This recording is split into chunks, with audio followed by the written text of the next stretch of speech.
यही असर कहीं इंसानों पर तो नहीं पड़ रहा। मोबाइल जो आज के जमाने में इंसान का सबसे बड़ा दोस्त बन चुका है और जिसके बिना वो एक कदम भी नहीं चल सकता है। अगर हालात कुछ ऐसे हो जाएं कि उसे अपने सबसे करीबी साथी को छोड़ना पड़ जाए तो वो कैसे जिएगा। लेकिन जब सवाल जिंदगी और मोबाइल में से किसी एक को छोड़ने की हो तो जाहिर सी बात है इंसान जिंदगी को सबसे पहले चुनेगा। हालात ही कुछ ऐसे बनते दिख रहे हैं। जेएनयू में चूहों पर 5 साल तक किए गए प्रयोग में कहा गया है कि मोबाइल से अंडकोश तो छोटे होते ही हैं, साथ ही साथ इससे कैंसर होने का खतरा भी बढ़ सकता है। दरअसल कैंसर के दौरान शरीर के अंदर जिस तरह के बदलाव पर 10 मिनट से ज्यादा लगातार बात करने पर भी दिखते हैं। जेएनयू ही नहीं बल्कि Indian council of medical research की स्टडी भी बताती है कि मोबाइल कैंसर सेल्स को बढ़ावा देती है। इस वक्त भारत में 25 करोड़ से ज्यादा मोबाइल उपभोक्ता हैं और 2010 तक ये संख्या बढ़कर 50 करोड़ तक पहुंच सकती है। ऐसे में स्वास्थ्य मंत्री पर दबाव है कि 5 साल के भीतर क्या वो ये पता कर पाएंगे कि मोबाइल इंसानी शरीर के लिए कितना खतरनाक हो सकता है। रश्मि कुमार, सहारा न्यूज़ ब्यूरो, दिल्ली। और जैसा कि हमने आपसे कहा, इसी पर चर्चा करने के लिए हमारे साथ मौजूद हैं डॉक्टर जितेंद्र बिहारी जी, जो जेएनयू के एनवायरमेंटल स्टडीज़ के प्रोफेसर हैं। डॉक्टर साहब, जिस तरह से हम लोग ने रिपोर्ट में देखा और इन खतरों से कहीं ना कहीं हम सब जानते बूझते हुए अनजान बन रहे हैं। बताएं, रिसर्च के बाद क्या चीज़ें सामने आई और कितना बड़ा खतरा हम जेब में लिए घूम रहे हैं। देखिए, चूहों पे जो हम लोगों ने काम किया है उससे ये पता लगा कि अगर ये रेडिएशंस लगातार हमारे हेड पे या ब्रेन के पे गिरती जाएं तो उससे कई तरह के अनडिज़ायरेबल इफ़ेक्ट्स देखने को मिलते हैं। जैसे जिस तरह से कि डीएनए स्ट्रेन ब्रेक, मतलब जो कि हमारे जेनेटिक इन्फॉर्मेशन को डिफॉर्म कर सकता है। और इसके अलावा और भी अगर हम इसको टेस्टिकल्स के पास रखें तो उससे भी स्पर्म काउंट्स में भी फ़र्क होता है। इस और जो है स्पर्म डिजेनरेट भी होने लगते हैं, उस पर रिप्रोडक्टिव पैटर्न पे भी फर्क पड़ता है। अभी हम चूहों की बात कर रहे हैं डॉक्टर साहब कि इंसानों पर भी ये सारे जो असरात हैं वो इंसानों पर भी इसी तरह से पड़ रहे हैं। ये इसको देखने के लिए अभी थोड़ी लॉन्ग टर्म स्टडी की ज़रूरत है जी। काफ़ी सारी स्टडी दुनिया में हो चुकी हैं इस तरह की, तो कुछ स्टडीज़ ऐसी हैं जो इस चीज़ को सपोर्ट करती हैं और कुछ ऐसी भी स्टडीज़ हैं जो इस चीज़ को सपोर्ट नहीं करती हैं। उसमें इसका मुख्य कारण ये है कि दोनों में कंपैरिजन करने के लिए जो है बहुत से पैरामीटर ऐसे हैं जो कि वेरिएबल हैं। जैसे कि किसी में उम्र अलग है, किसी में जो है वो जेंडर का डिफरेंस है, किसी में कितने समय तक के लिए मोबाइल यूज़ करते हैं उसका फ़र्क है। इसकी वजह से जो डिफरेंसेस हैं उसमें से रिजल्ट्स जो हैं वो बहुत अलग अलग तरह के आते हैं। लेकिन जो हमारा जो एक्सपेरिमेंट्स हमने किए हैं तो बहुत ही कंट्रोल्ड कंडीशंस में किए हैं, जिसमें कि किसी तरह का भी परिवर्तन दोनों ग्रुप में है ही नहीं, क्योंकि हम अब उसको खुद लेबोरेटरी में कंट्रोल करते हैं सारी चीज़ें।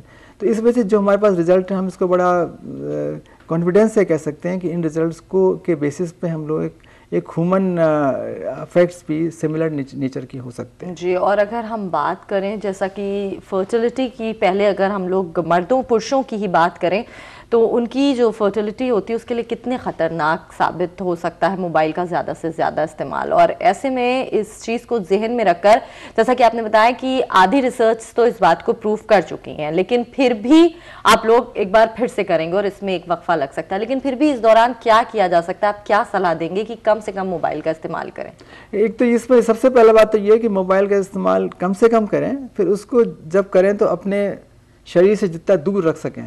तो ऐसे में एयरपीस से बात करना क्या ज़्यादा ठीक है? वो मैं समझता हूँ उससे बेहतर होगा, क्योंकि उस पर कम असर डालेगा। लेकिन वो भी अगर बहुत दिन तक आप इस्तेमाल करेंगे तो उस पर कानों पे उसका असर होने लगेगा।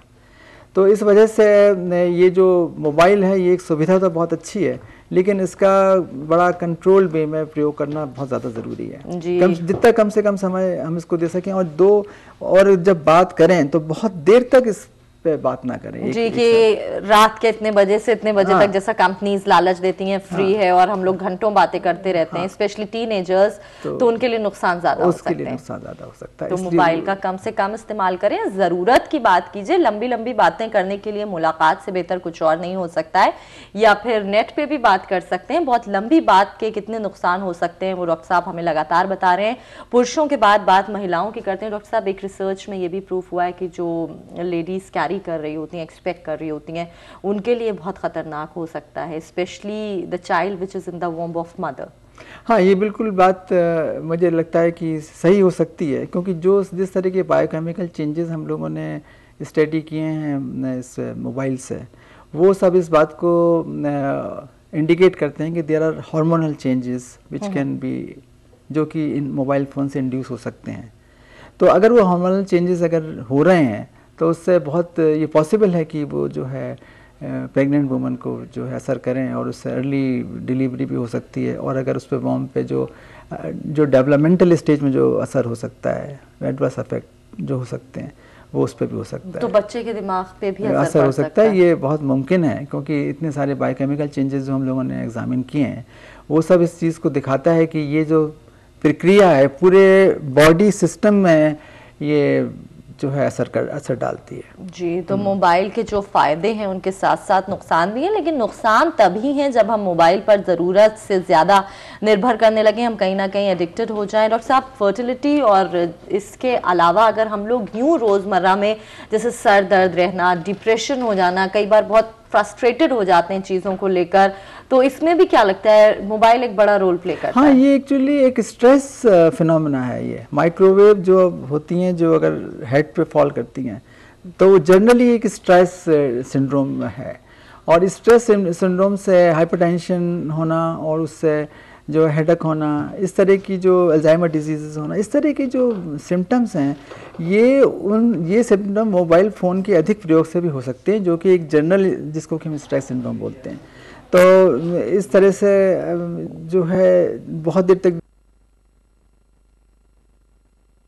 वो भी एक स्ट्रेस फिनोमेना है। ओके। हाँ, तो इसलिए इन सब चीज़ों का हमको ध्यान रखते हुए मोबाइल का प्रयोग कम से कम, और अगर हम कंप्यूटर के सामने बैठे हैं तो बहुत देर तक कंप्यूटर के सामने भी बैठ के काम करना एक तरह का हेडेक और स्ट्रेस डेवलप करवा देता है। जी, और सब याद होगा आपको, अभी पिछले दिनों एक ये भी रिसर्च आई थी कि जेब में मोबाइल रखने से, राइट पॉकेट में या लेफ्ट पॉकेट में, मतलब इसके लिए आया था इस वाली पॉकेट में, तो उसका सीधा दिल पे भी असर होता है। उसका बिल्कुल, उसका जो है हार्ट पे असर हो सकता है। इट में अफेक्ट ECG, और देयरफॉर ये सजेस्ट है कि उसको मोबाइल को ऑन, जब भी अगर आपको ड्राइव करना है तो जहाँ तक हो सके उसको अपने पॉकेट्स में ना रखें, डैशबोर्ड पे रख देना बहुत बेहतर है।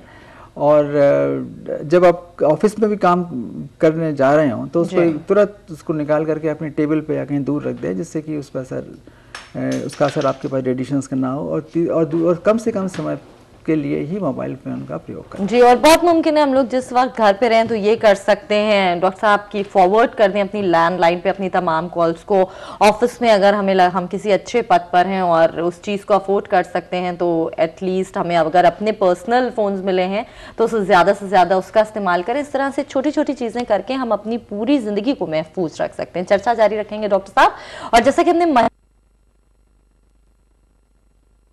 महफूज नहीं है, समय समय पर रिसर्च इस बात को प्रूव करती रही है, तो महिलाएं मोबाइल फोन का इस्तेमाल ज्यादा कर रही हैं, उन्हें वक्त से पहले